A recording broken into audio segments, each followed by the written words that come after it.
Olá, bem-vindo ao Fala Gringo. Eu sou o Lene e criei esse podcast para ajudar você, estudante de português brasileiro intermediário, a melhorar a compreensão da língua e conhecer melhor a cultura e sociedade brasileira. Você pode acompanhar esse podcast com uma transcrição completa. Acesse o link na descrição do episódio ou através do Instagram @portugues.com.lene.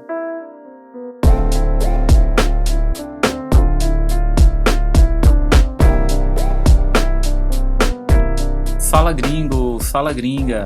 Com o avanço da pandemia de Covid-19 pelo país, a gente está discutindo bastante por aqui a importância do sistema brasileiro de saúde pública. No Brasil, a assistência gratuita à saúde é um direito garantido por lei durante a vida inteira de cada cidadão. Mas na prática, será que isso funciona mesmo? O que dá certo e o que dá errado nesse sistema? Bora conferir? Antes de entrar no tema, eu quero mandar um abraço para os novos colaboradores do Fala Gringo. Mais uma vez, eu já vou adiantando que talvez eu esteja pronunciando o nome de vocês errado, desculpa aí, pessoal. Mas esse episódio tem o apoio da Oliva Aguilar, Gautier Drouin, Peter Vermeulen, Nancy Demouve e do Edward Clark. Pessoal, valeu aí pela força. Eu espero que vocês aproveitem ao máximo as transcrições e o conteúdo das newsletters que eu envio para vocês. Se você gosta do podcast e quer apoiar a segunda temporada do projeto também, você pode fazer a sua colaboração direto pelo site do Fala Gringo via PayPal. É só acessar o link na descrição do episódio ou pelo Instagram @portugues.com.lene. Além de contribuir com o meu trabalho, você garante acesso a transcrições completas de cada programa até o final da segunda temporada, que vai até o episódio 22, tá certo? Lembrando que não é uma assinatura mensal, é uma colaboração única. Agora, vamos direto para a nossa pauta, episódio 14, Quando o brasileiro fica doente. Quando eu era criança, morava na zona rural de uma cidade aqui em Pernambuco. Zona rural é uma outra forma de se referir ao campo. E como qualquer criança que vive no campo, tive uma infância muito livre, além de uma saúde de ferro. Vivia em meio à natureza, brincando na rua, com os meus amigos, sempre em contato com animais, perto de um rio, enfim. Um belo dia, estava passando uma carroça sendo puxada por um cavalo e eu tive a brilhante ideia de pegar uma carona na carroça, ou seja, subir na carroça. Só que em vez de montar nela, eu me pendurei, quer dizer, me segurei numa madeira que ligava a carroça ao cavalo e no impulso minhas pernas bateram na barriga do animal. Não deu outra. Ele se assustou e se defendeu, me dando um coice, quer dizer, um chute com a pata, que abriu um buraco gigante na lateral da minha testa, na minha cabeça. O resto da história você deve imaginar.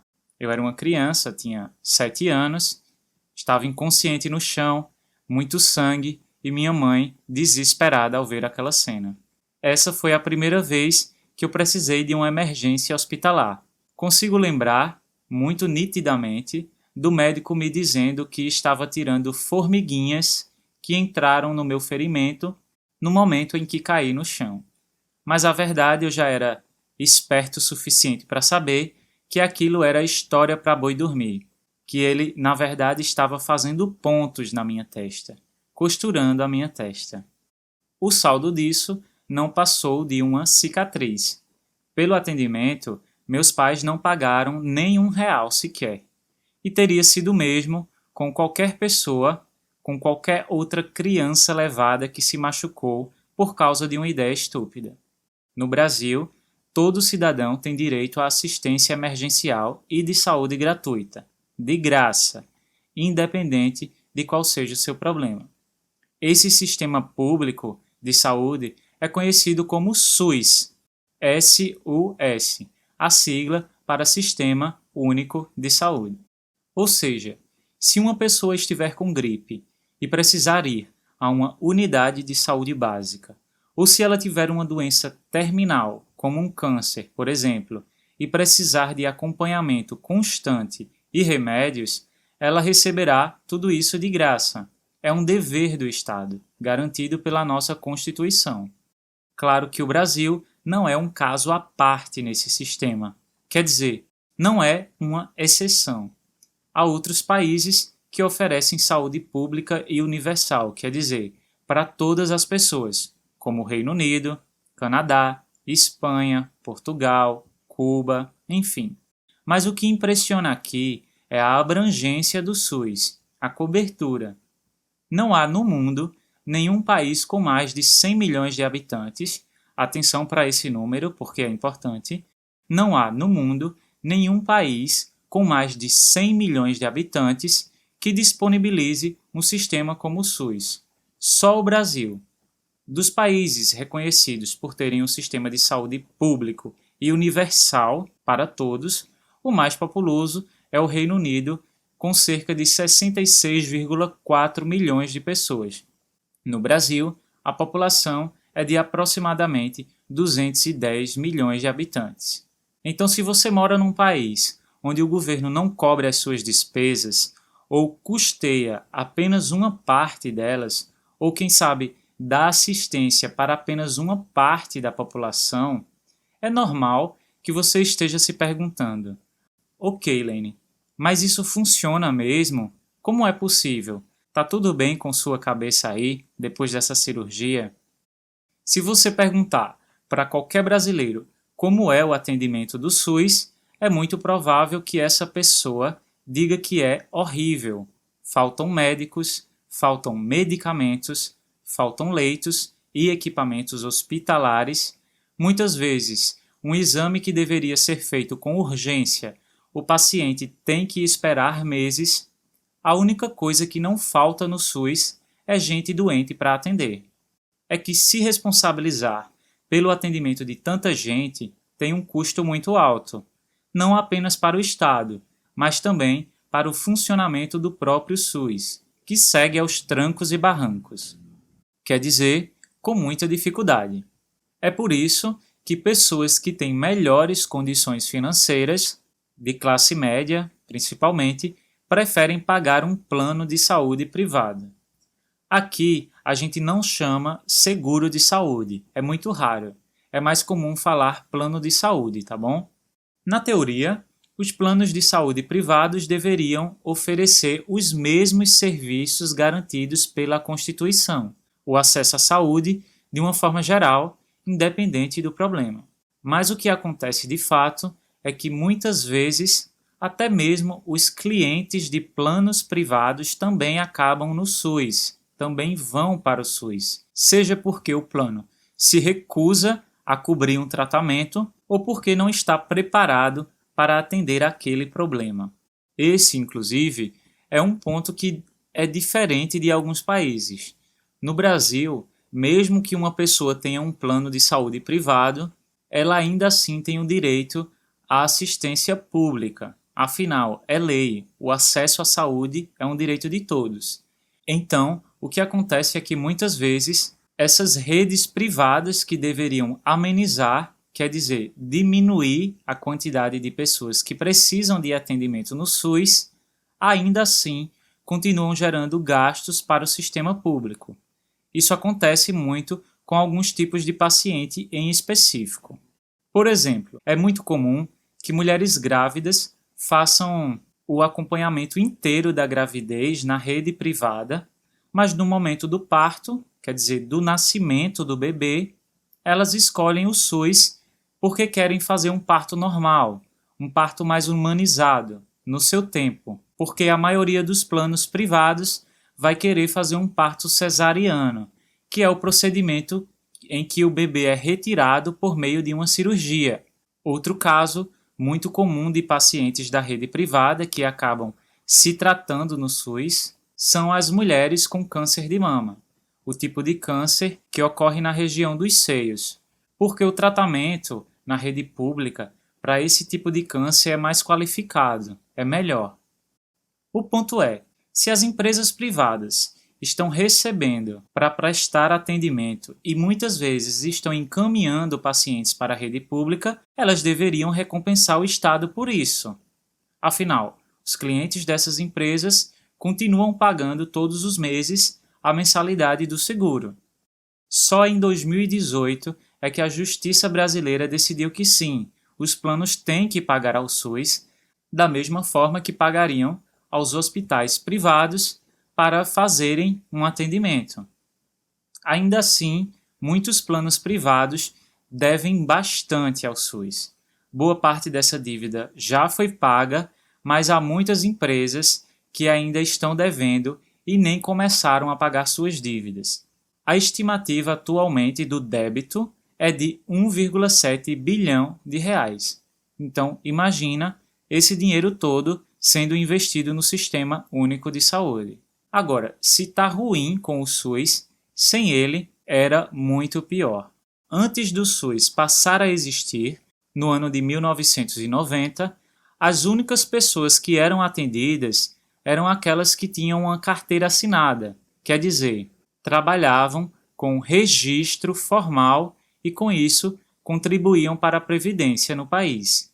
Quem não tinha carteira assinada podia participar apenas de alguns programas específicos, como campanhas de vacinação ou de prevenção de alguma doença. Se o brasileiro não tivesse carteira assinada e precisasse de outro tipo de atendimento, só restavam duas opções: pagar um plano privado ou buscar atendimento em santas casas de misericórdia, essas instituições que são mantidas pela Igreja. Ou seja, a quantidade de pobres que morriam por não poderem tratar até mesmo de doenças fáceis de serem curadas era gigante. A mortalidade infantil, então, nem se fala. Se você escuta todos os episódios do Fala Gringo, deve lembrar da Irmã Dulce, a freira brasileira, a qual eu contei a história no episódio 6. Lembra que ela cuidava de doentes nas ruas e até improvisou um hospital numa casa onde se criava galinhas, na cidade de Salvador, Bahia.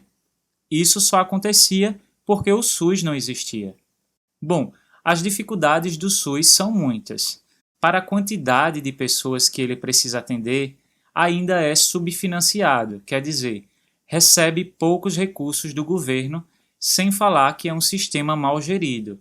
Os diretores responsáveis pelo sistema são trocados com muita frequência, às vezes até durante o mesmo governo, sem contar os casos de interferência política e corrupção. Apesar disso, com todas essas dificuldades, o Brasil, em pouco mais de 30 anos de SUS, implementou, quer dizer, construiu o maior programa gratuito de vacinação do mundo, o maior programa de transplante de órgãos, troca de órgãos, transplante de órgãos, e o maior programa de tratamento do HIV, o vírus da AIDS. Além disso, o SUS financia pesquisas epidemiológicas importantes para ajudar o governo a avaliar o risco de ocorrência de surtos ou epidemias. O SUS também fiscaliza a qualidade de alimentos em restaurantes e supermercados, a qualidade da água que é fornecida nas nossas casas, é responsável pelos primeiros socorros em casos de acidente e muito mais. É muita coisa. E adivinha quem está segurando a onda durante essa pandemia do coronavírus? Ele mesmo, o SUS. Não tem como negar todas as falhas desse sistema. Tem muita coisa para ser ajustada, muita coisa para melhorar. Mas, num país desigual como o Brasil, ele é simplesmente essencial. Eu acho que é uma das formas mais justas de empregar o nosso dinheiro de impostos. Gente, eu quero reforçar para vocês, mais uma vez, que as informações passadas nesse episódio foram coletadas em artigos dos principais jornais do país, do próprio Ministério da Saúde. Os links estão na transcrição do episódio, vocês podem conferir e se aprofundar mais. Eu também tentei ao máximo simplificar a linguagem, para deixar mais claro para um falante de nível intermediário. Mas como o assunto é complexo e fala de saúde, é natural surgir uma palavra ou outra que precise de uma definição, e não dá para explicar cada uma delas, senão a gente quebra muito o raciocínio. Na transcrição, também há aquela listinha de vocabulário para ajudar vocês, ok? Uma outra dica que eu dou é: ouça o mesmo episódio mais de uma vez. Você vai observar que na segunda vez você entenderá melhor o conteúdo. E o que a gente vai fazer agora? Agora a gente vai conferir os termos e expressões que foram usados no episódio de hoje.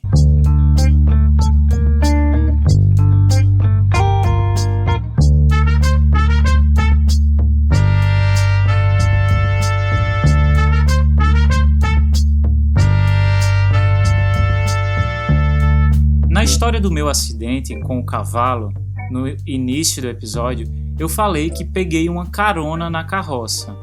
Pegar carona é quando alguém está indo a algum lugar, geralmente num meio de transporte, e você aproveita a oportunidade para ir junto. Tem gente que viaja pegando carona. Eu já viajei pegando carona pelo sul da França em 2018 e foi uma experiência muito legal. A gente chama de caroneiro a pessoa que viaja pegando carona. O dono do veículo, ou a pessoa que está dirigindo, está dando uma carona. Pegar carona, dar carona. Mas não é só para viagem que se aplica, não. Se você estiver numa festa com amigos no Brasil e você percebe que alguém está indo embora de carro ou pedindo o Uber, você quer ir também, você pode dizer: posso pegar uma carona com você até o metrô, por exemplo? Ou seja, você está aproveitando uma oportunidade. Ainda tem a ideia de pegar carona no assunto. Eu estou pegando uma carona na discussão sobre Covid para falar de saúde pública brasileira para vocês. Entenderam o sentido, né? Mais uma vez, aproveitando a oportunidade. Outra expressão usada foi conversa para boi dormir. Essa é uma expressão utilizada quando alguém está querendo enganar ou distrair uma pessoa. A gente ouve muito essa expressão quando se fala de política. É comum que se diga que um certo candidato está contando uma conversa para boi dormir. Outra forma de se referir a isso é conversa mole ou lero-lero. Ah, deixa de lero-lero, fala logo a verdade. O que mais? Aos trancos e barrancos. Eu já expliquei antes, mas só para deixar mais claro, isso significa algo que está funcionando ou acontecendo com dificuldades. Eu disse que o SUS funciona aos trancos e barrancos. Quando eu estava fazendo os meus testes para ter a minha permissão de motorista, eu passei no teste aos trancos e barrancos. Foi muito complicado porque eu estava tentando uma permissão para conduzir carros e motocicletas, ou moto, que é como chamamos aqui no Brasil. A moto eu já sabia conduzir muito bem porque eu tinha uma. Isso foi tranquilo. Mas o carro foi uma loucura. Eu tive dificuldades de estacionar, de subir a rampa. Eu realmente deixei a prova sem nenhuma esperança. Mas por fim, aos trancos e barrancos, deu tudo certo. Eu não sei nem porquê. Por último, a expressão segurar a onda. Imagine uma pessoa de braços abertos, no mar, esperando a onda chegar. Não tem nada a ver com isso. Na verdade, segurar a onda significa suportar uma situação difícil ou se conter, se controlar diante de uma situação. Vamos de exemplo que fica sempre mais fácil, né? Com a quarentena, muitos pais estão trabalhando em casa e tendo que, ao mesmo tempo, segurar a onda com as crianças que estão sem aula, tendo que administrar tudo. Se uma pessoa está nervosa, sei lá, querendo brigar com alguém, você diz: calma aí, segura a onda. No podcast de hoje, eu falei que o SUS é que está segurando a onda com todos esses casos de Covid por aí. E que onda, hein? Espero que ela passe logo.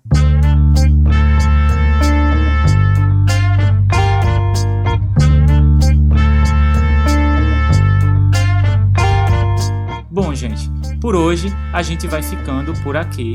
Eu espero que vocês tenham conseguido entender, de uma forma geral, como é que funciona quando a gente fica doente, como funciona o nosso SUS. Para quem é colaborador do Fala Gringo, ainda tem mais um ponto sobre a língua nas transcrições e também um pequeno exercício para praticar.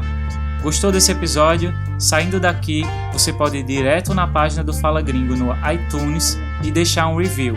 É muito importante, tá bom? E não esquece de seguir o podcast na plataforma que você está usando aí no computador ou no celular. Esse foi o Fala Gringo, o seu podcast de português brasileiro. Um abraço e eu espero você no próximo play.